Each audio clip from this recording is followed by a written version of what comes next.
Assalamualaikum warahmatullahi wabarakatuh. Ketemu lagi dengan saya Zaharia. Di video kali ini saya akan membahas tentang review buku yang berjudul Fikih Akbar. Tema yang akan kita bahas kali ini adalah landasan agama yang pertama, yaitu Tauhid Rahamutiyah, ketuhanan yang Maha Rahman dan Rahim.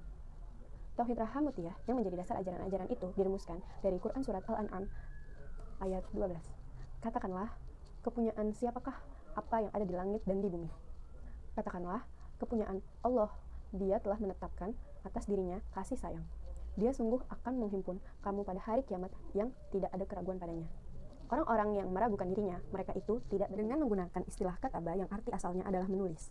Kemudian, dalam pemakaian bahasa, istilah itu juga digunakan untuk pengertian menetapkan atau isbat, menentukan atau takdir, mewajibkan atau ijab, mengharuskan atau fardu, dan tekad kuat atau tulis pertama. Dari penjelasan Al-Ashfahani tentang penggunaan kata-kata di atas, diketahui bahwa Allah memutuskan, mewajibkan atau mengharuskan sifat rahmah pada dirinya itu berkat dari kehendak yang kemudian ditulis. Dalam sebuah hadis Nabi menjelaskan, penulisan ketetapan Allah itu dilakukan ketika dia memutuskan untuk mencipta. Ketika Allah memutuskan untuk mencipta, dia menuliskan di sisinya di atas arsy atau hukum. Sesungguhnya, rahmaku mendahului murkaku. Hadis itu menunjukkan bahwa membuat ketetapan rahmah bagi dirinya dilakukan sebelum dia melakukan penciptaan makhluk, termasuk manusia. Doktrin Tauhid Rahamutiyah adalah kepercayaan bahwa Allah yang Maha Esa telah mewajibkan dirinya sendiri memiliki sifat dasar rahmah, berlaku dalam aktualisasi semua kapasitas asma dari sifatnya. Jadi, dalam tauhid itu dipercayai bahwa Allah menjadi ilah, Rob, Malik, Aziz, Muntakim atau Maha Menghukum, dan pelaksanaan aktualisasi asma dan sifat ainiyah yang lain berdasarkan cinta kasih, bukan berdasarkan sebaliknya. Selanjutnya, tauhid rububiyah. Allah menjadi Rob dengan rahmah. Istilah Rob al-Alamin terdiri atas Rob dan Alamin. Rob berasal dari tarbiyah yang berarti menumbuh kembangkan sesuatu dari suatu keadaan ke keadaan lain sampai batas sempurna. Kemudian, dalam bahasa, ia digunakan dengan pengertian pemilik atau al-malik, tuan atau as-syayid, pengatur atau al-mudabbir, pengasuh atau al-murabbi, penanggung jawab al-qayyim, dan pemberi anugerah al-mu'min. Tauhid uluhiyah. Allah menjadi Tuhan dengan rahmah. Dalam ayat pertama surat Al-Fatihah, basmalah, nama Ar-Rahman dan Ar-Rahim menjadi keterangan sifat dari Allah. Para ulama berbeda pendapat tentang sebutan Allah. Ada yang menyatakan ia berasal dari kata ilah yang berarti sesembahan, kata alibah yang berarti kebingungan karena orang yang memahami Allah mengalami kebingungan dalam mengungkapkan pemahamannya dan kehabisan kata-kata untuk menjelaskannya, dari kata wilah yang berarti kecintaan dan kata laba yulaba iliyah yang berarti terhijab, tertutup. Tauhid mulkiyah. Allah menjadi penguasa hari pembalasan dengan rahmah. Istilah malik dalam malik ya ad-din berasal dari malaka, yamliku, malkan, mulkan, milkan yang berarti memiliki pengertian meliputi dengan kewenangan penuh untuk mengelola dan menguasai. Jadi, malik ya ad-din itu pengertiannya adalah penguasa pada hari pembalasan. Hari pembalasan adalah masa ketika manusia kembali kepada Allah dan harus mempertanggungjawabkan seluruh amal perbuatannya di hadapan pengadilannya di akhirat setelah dihidupkan lagi sebagai pribadi yang utuh pasca kematiannya atau kiamat. Quran Surat As-Saffat ayat 30-30. Tauhid fi al-asma wa as-sifat, aktualisasi asma dan sifat dengan rahmah. Dalam 4 ayat Al-Quran ditegaskan bahwa Allah memiliki al-asma al-husna. Al-asma adalah jamak dari ismi yang menurut Al-Jurjani pengertiannya adalah sesuatu yang menunjuk pada pengertian dalam dirinya sendiri tanpa disertai salah satu dimensi waktu, lampau, sekarang, dan akan datang. Ismi dengan pengertian berarti nama yang dibedakannya dari sifat, yakni sebutan yang menunjukkan sebagian keadaan diri, sepanjang dan pendek, berakal, dan pandai. Adapun al-husna merupakan bentuk feminin dari kata superlatif ahsan yang berarti terbaik. Ketika menafsirkan al-asma al-husna dalam salah satu ayat itu, Quran Surat Al-A'raf ayat 180, para musafir mengemukakan pengertian berbeda-beda. Sifat-sifat tertinggi untuk tahu kuasa, mendengar, melihat, dan lain-lain atau Ibnu Wahab. Penjelasan dalam tafsir membedakan nama dari sifat dan sebagian yang lain. Rasulullah rahmat, Nabi Muhammad diutus untuk mewujudkan hidup baik. Penegasan bahwa Nabi Muhammad diutus sebagai rahmat bagi seluruh alam dalam ayat itu menggunakan pola kalimat nafi istitna, menafikan, mengecualikan. Namun, pola nafi istitna itu dalam penggunaannya dimaksud untuk menetapkan satu kualitas bagi sesuatu dengan menafikan dirinya. Segala kualitas selain secara total, sehingga pengertian pernyataan tersebut adalah risalah Nabi itu, rahmat, dan risalah yang tidak menjadi rahmat itu bukan risalah. Karena pengertiannya demikian, maka pernyataan untuk mengesahkan Allah dalam tahlil atau la ilaha illallah dan syahadat pun menggunakan pola itu. Bukan pola lain yang dikatakan lebih kuat dalam memberi pembatasan.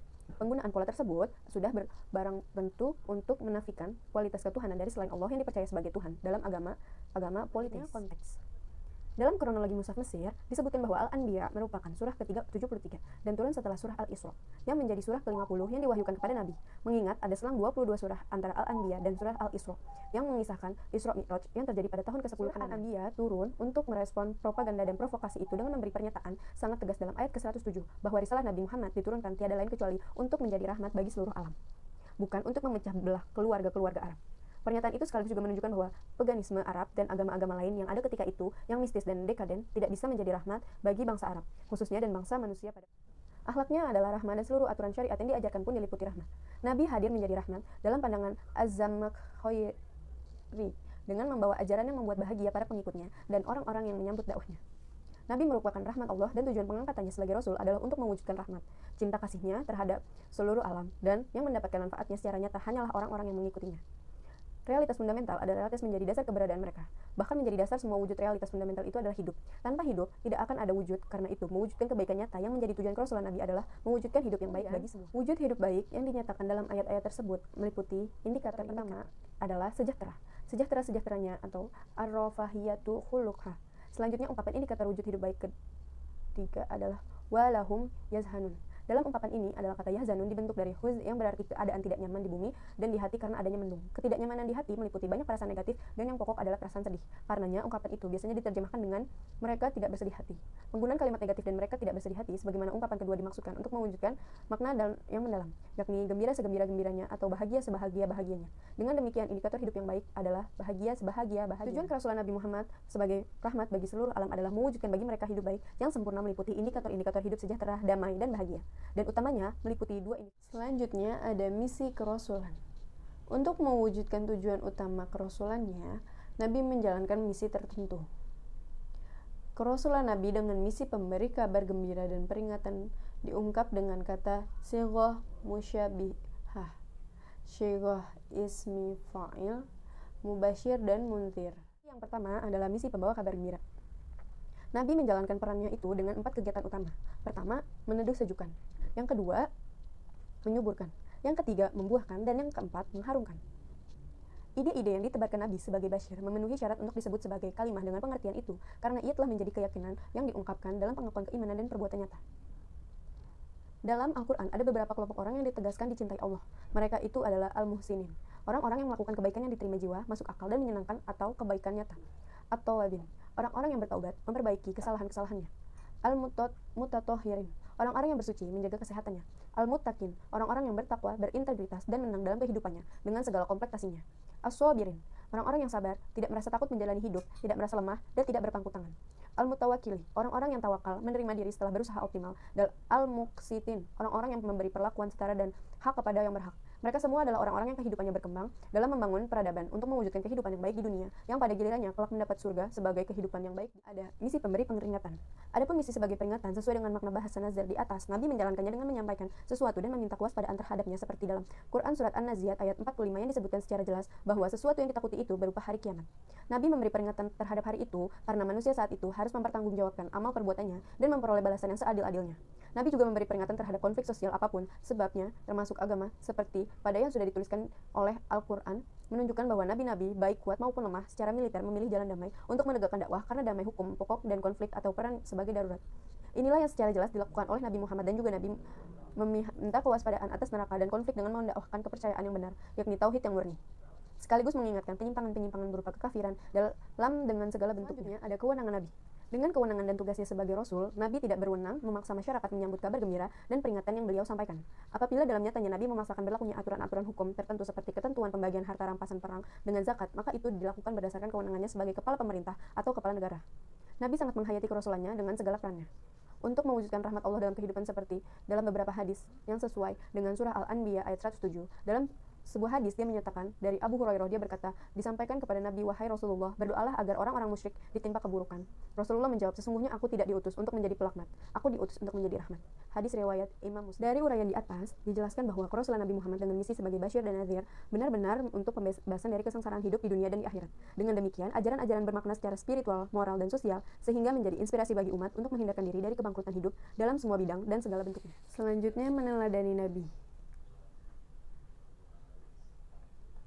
Sebagai teladan yang baik, Nabi dapat mengolah integritas spiritual dan moralnya untuk meraih kemenangan hidup. Hal seperti itu juga diantaranya terlihat jelas dalam penjelasan hidupnya menjelang dan pasca Isra Mi'raj. Menjelang peristiwa spiritual yang menggemparkan tersebut, beliau mengalami musibah yang bertubi-tubi, berupa wafatnya Abu Thalib dan Khadijah. Ketika Mi'raj, tentu beliau mendapatkan kebahagiaan luar biasa karena bisa dalam sangat dekat dengan Allah dan masuk surga. Ketika itu, dia tidak ingin meneruskan ke Sidratul Muntaha atau di surga supaya bisa terus bahagia. Beliau memilih untuk kembali turun ke dunia guna melanjutkan misi kenabian dan membebaskan manusia. Jadi, 3 zaman awal Islam ini, baik zaman dalam pengertian generasi maupun abad, menjadi zaman terbaik karena perwujudan hidup sejahtera, damai, dan bahagia. Dan di akhirat diusahakan kitab suci rahmat. Landasan ketiga agama Islam adalah kitab suci sebagai rahmat. Berdasarkan tafsir yang menggunakan kaidah-kaidah tasyri'i dan lughawiyah, Islam kafah yang diajarkan dalam surah Al-Baqarah tidak menunjukkan pada doktrin ideologi sempit, tetapi doktrin ideologi rahmat. Organisasi agama. Dengan doktrin ideologi sempit, umat Islam pasti tidak dapat menghadirkan diri sebagai pemeluk agama yang memiliki tujuan mewujudkan kesejahteraan, kedamaian, dan kebahagiaan hidup di dunia. Fungsi agama Islam: mempersatukan, menyelamatkan, dan memperbaiki kehidupan manusia. Fungsi agama dalam Al-Quran ditunjukkan dengan ungkapan Hab Allah, yaitu berpegang teguhlah kamu semuanya kepada tali atau agama. Secara bahasa dapat diungkap itu dapat berarti hubungan dengan Allah, dan dapat pula berarti sarana yang ditetapkan olehnya supaya digunakan manusia untuk mencapai sesuatu atau mendapatkan sarana yang dicari dan kebutuhan yang diperlukan. Al-Quran adalah sumber ajaran Islam. Perjanjian dengan Allah adalah komitmen dalam beragama Islam. Murni bertauhid adalah spiritualisasi Islam terdalam, dan jamaah adalah entitas umat Islam. Dengan pemahaman ini, maksud hablu Allah adalah agama adalah mempersatukan umat Islam. Persatuan maksimal itu tergambarlah dalam 2 penjelasan tafsir. Wala tafarraqu yang dikutip Al-Mawardi tidak memisahkan diri dari agama yang memerintahkan bergabung dalam jamaah dan tidak memisahkan diri dari Rasulullah. Selanjutnya mereka diminta mengingat proses persatuan maksimal itu. Proses itu adalah menghilangkan permusuhan, mewujudkan harmoni dan hubungan persaudaraan. Nabi yang membangun persaudaraan mesti memiliki kesadaran bahwa untuk membangun persatuan dengan zero permusuhan dan harmonisasi tinggi harus dilakukan dengan menegakkan prinsip-prinsip tertentu yang adalah fungsi menyelamatkan umat manusia. Fungsi kedua dari agama Islam adalah menyelamatkan umat manusia. Kultur kebodohan yang membuat degrasi kehidupan mereka dan perspektif kajian sosial dapat diklasifikasikan menjadi 3. Kultur agama, kultur ilmu, kultur sosial. Untuk langkah radikal penggantian kultur. Penggantian kultur demikian tampaknya menjadi alasan mengapa wahyu Al-Quran yang pertama turun adalah surah Al-Alaq, dan wahyu pertama diletakkan dalam susunan mushaf Al-Quran adalah Al-Fatihah. Di dalamnya terdapat perintah untuk membaca. Perintah pertama disertai dengan keterangan cara membaca atas nama Tuhan yang menciptakan, dan perintah kedua disertai keterangan keadaan Tuhan Al-Karim, Maha Mulia yang dengan memberi anugerah tidak terbatas. Fungsi ketiga memperbaiki kehidupan manusia. Berdasarkan ini, maka memperbaiki kehidupan sebagai pelaksanaan fungsi Islam merupakan perwujudan pelaksanaan ketiga misi itu dengan pola usaha yang harus digunakan untuk mewujudkan tujuan hidup itu. Pola usaha tersebut adalah gerakan. Gerakan mencakup beraneka ragam aksi bersama yang bertujuan untuk reorganisasi bidang yang menjadi konsekuensinya. Yang pertama, gerakan dakwah. Pola gerakan yang harus dilakukan umat untuk memperbaiki kehidupan adalah gerakan dakwah. Yang kedua adalah gerakan amar ma'ruf. Berdasarkan 3 batasan al-ma'ruf yang pengertiannya yaitu segala yang baik dan menjadi pilihan terbaik untuk diterapkan masyarakat dalam semua bidang kehidupan sehingga mereka terhibur dan tentram.